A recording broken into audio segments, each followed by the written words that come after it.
2 ലക്ഷം രൂപ ചെലവ് ഒരു ഐറ്റവും ഇല്ലാതെ ഒരു ഇനവും പറയാതെ ഒരു 2 ലക്ഷം രൂപ ചെലവ് കാണിച്ചു. അതും ചെക്ക് മുഖേനയാണ്. ഒരു രക്തസാക്ഷിയുടെ പേരിലാണ്. ആ ചെക്ക് പരിശോധിച്ചപ്പോൾ അത് ഏരിയ സെക്രട്ടറിയുടെ പേഴ്സണൽ അക്കൗണ്ടിലേക്ക് മാറ്റി വിഡ്രോ ചെയ്ത് പോവുകയാണ് ചെയ്തത്. ഒരു പാർട്ടി പ്രവർത്തകന് ഒരിക്കലും ഈ ലക്ഷങ്ങളുടെതല്ല, ഒരു നയാ പൈസ പോലും ഒരു രക്തസാക്ഷി ഫണ്ടിൽ നിന്ന് വകമാറ്റാൻ തോന്നാത്ത ഒരു കാര്യമാണ്. പ്രത്യേകിച്ച് പയ്യന്നൂരിലെ പാർട്ടിയിൽ അങ്ങനെ നടക്കാൻ പാടില്ലാത്തതാണ്. എന്ന് മാത്രമല്ല, ഒരു 40 ലക്ഷത്തിലേറെ രൂപ പിന്നെ കാണാനുമില്ലല്ലോ. അത് കെട്ടിട നിർമ്മാണത്തിന് വേണ്ടി ഉപയോഗിച്ചു എന്ന് അവർ പറയുന്നു. കെട്ടിട നിർമ്മാണം എന്ന് പറഞ്ഞാൽ പാർട്ടി ഏരിയ കമ്മിറ്റിയുടെ ഓഫീസ് നിർമ്മാണം, AKG ഭവൻ നിർമ്മാണത്തിന് വേണ്ടി ഉപയോഗിച്ചു എന്ന് അവർ പറയുന്നു. പക്ഷേ അവിടേക്ക് നൽകേണ്ടുന്ന ഒരു ആവശ്യവും ഇല്ല. അവിടെ ഫണ്ട് ഉണ്ട്. ധനരാജ് ഫണ്ടിൽ നിന്ന് കടം വാങ്ങി കെട്ടിട നിർമ്മാണം പൂർത്തീകരിക്കേണ്ട ഒരു കാര്യമില്ല. ഇതേ സമയം ഈ ധനരാജിന്റെ കടബാധ്യത അവിടെ നിൽക്കുകയാണ്. അത് കൊടുത്തില്ല. അത് പിന്നീട് വിവാദമായി വന്നപ്പോൾ, മാധ്യമങ്ങളിലൊക്കെ വിവാദമായി വന്നപ്പോൾ പാർട്ടി പിന്നീട് അടച്ചു തീർക്കുകയാണ് ചെയ്തത്. ധനരാജിന് വേണ്ടി പിരിച്ചു, മറ്റു പല കാര്യങ്ങൾക്ക് വിനിയോഗിക്കുന്നതാണ് കണ്ടത്. അതെ.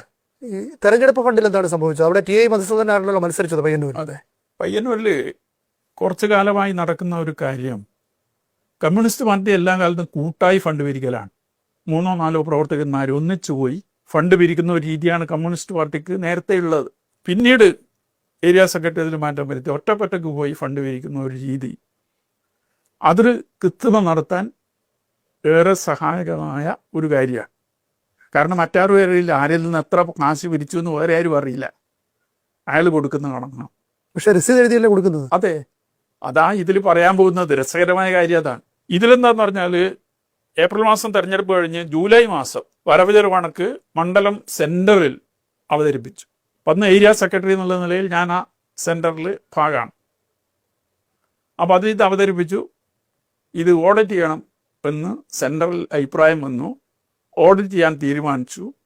ഓഡിറ്ററായി പല പേരും ചർച്ച ചെയ്ത് അവസാനം പുറമെ നിന്നാരും വേണ്ട, സെൻട്രലിലുള്ള ഒരാൾ മതി എന്ന് പറഞ്ഞ് എന്നെ ഓഡിറ്ററായി നിശ്ചയിക്കുകയാണ് ചെയ്യുന്നത്. അപ്പം അതനുസരിച്ചാണ് ആ കണക്കുകൾ പരിശോധിക്കുന്നത്. അപ്പം അതിൽ ചെലവിൽ വേറെ വ്യത്യാസമൊന്നും കാര്യമായി ഉണ്ടായിരുന്നില്ല. ചെറിയ നിസ്സാരമായ സംഭവങ്ങൾ മാത്രമേ ഉള്ളൂ. പക്ഷെ വരവിൽ പ്രിൻ്റ് ചെയ്ത റെസീറ്റ് തിരിച്ചു വരുന്നില്ല. കണക്ക് ഓഡിറ്റ് ചെയ്യണമെങ്കിൽ അച്ചടിച്ച റെസീറ്റ് മുഴുവൻ തിരിച്ചു വരണ്ടേ? റെസീറ്റ് തിരിച്ചു വരുന്നില്ല. 6 റെസീറ്റാണ്, 25 ലീഫുള്ള 6 റെസീറ്റാണ് അച്ചടിച്ചത്.